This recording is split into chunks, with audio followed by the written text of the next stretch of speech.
ও ভাই, যতদিন পর্যন্ত ওস্তাদের মহাব্বত, ছাত্রদেরকে বলতেছে, যতদিন পর্যন্ত ওস্তাদের মহাব্বত দিলের মধ্যে লালন না করবা, ইলম ঢুকবে না। খোদার কসম, সর্বোচ্চ সম্মান দিলের মধ্যে যদি লালন না করো, ঢুকবে না।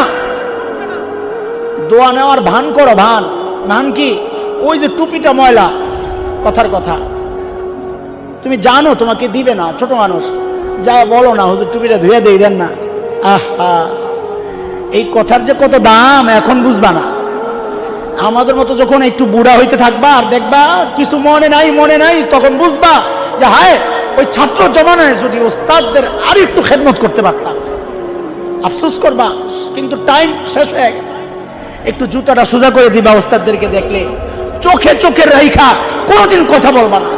একটা ধমক দিলে এখন বাচ্চারা তাকায় তাকে চোখ বড় বড় করে, কসম এলেম আসবে না। এলেম এত সস্তা জিনিস না, যাকে তাকে আল্লাহ এলেম দিবেন, গুনাহগারকে আল্লাহ এলেম দিবেনই না। বেয়াদব উস্তাদের সাথে যে বেয়াদবি করে মাদ্রাসার লাইনে, এর চেয়ে বড় গুনাহগার আর কে?